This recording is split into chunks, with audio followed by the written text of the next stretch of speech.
有人说，这个表格是不错的，也许这种鸡蛋是由洋行从江北、山东一带收购的，价格也不一定，但是我总不相信会便宜到这个地步，所以要追忆旧时的物价，也很难求其准确性。俗语说，尽信书不如无书。我来讲讲我那时的实际生活。记得上海里弄间，一到晚上，有人叫卖5香茶叶蛋，香味浓郁，十分可口，售价是1角2只，连吃2只就可以吃饱了。很多打夜排的人都以此品为宵夜点心。从前上海还有一种野味店，专门出售野鸡、野鸭、熏兔子、熏鸡、熏蛋以及熏鱼、酱肉等，以常熟人开的马永斋为最有名。此外，尚有普五房、老大房、鹿稿店等字号。静安寺附近有一家云记，专卖高级野味，一只很大的熏野鸡只卖大洋1元，熏鱼熏肉1角2角都有交易，熏蛋也只收大洋4、5分一只。这些都是我亲自经历的物价回忆。照上面的表格来说，100斤米最低价格也不过8元上下，最贵的不过13元。这个价格从正月到12月，月月有变化，相差最多时可以达到2、3元。这是因为来源供应的关系，政府没有规定统治的法律，随着来源多少而形成市价高下。中国出产的米在当地或运到上海时，也都烘过、炸过、剪过，经过一番加工手续。然而放置上不多久，仍然会出米蛀虫的，唯有来自暹罗的洋鲜米，因为那边地气关系，可以久藏不坏。但是上海人则饮则食，多数一定要吃又滑又糯的国产杜米，鲜米又硬又粗，入口极不滑润，所以富有之家是不吃的。经济能力较差的则吃鲜米，认为同样1斤米烧出来的饭分量较多，又耐饥，所以鲜米在上海的销路也不错。按鲜米，除了暹罗来的洋鲜米之外，中国晋江也出鲜米，名为克鲜，价格比杜米便宜1成。从前一般阶层中人的消耗，样样可省，唯有米是省不了的，所以米价不能涨，稍微涨了一些，大家就要摇头叹息，说是活不下去了。难民军集，市面繁荣。自从4乡及各地难民军集上海之后，最容易看到的繁荣景象就是游乐场、大世界，生意好不必说，连很古旧的新世界也天天人山人海，还有先施、永安、新兴等大公司顶楼的游乐场，也是游客满坑满谷。至于戏院，如天蟾舞台、大舞台、共舞台、黄金大戏院、中国大戏院等，都演出京剧，或请名角表演，或排连台本戏，日夜客满，一改就是冷落气象。电影院本来就很发达，看电影是我唯一的嗜好。当时的首轮电影院有大光明、南京大戏院、美琪大戏院、光禄大戏院、国泰大戏院等6、7家，都纷纷映演第一流新片，票价楼下收6角，楼上为1元。至于2轮的电影院，如北京大戏院、巴黎大戏院等8、9家，因为票价便宜，大致分4角、6角，所以也是场场爆满。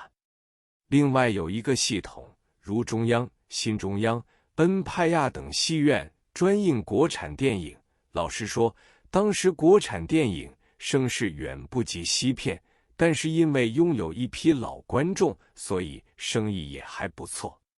话剧就是这个时候兴起来的，最初只有唐怀秋领导的中国旅行剧团在卡尔登演出，以唐的女儿若晶为女主角。因为团员出众，也是要在几天前预买做券的。演出的戏最有名的是曹禺的《日出》，雷雨、原野，被称为曹禺三部曲，开话剧界的先河。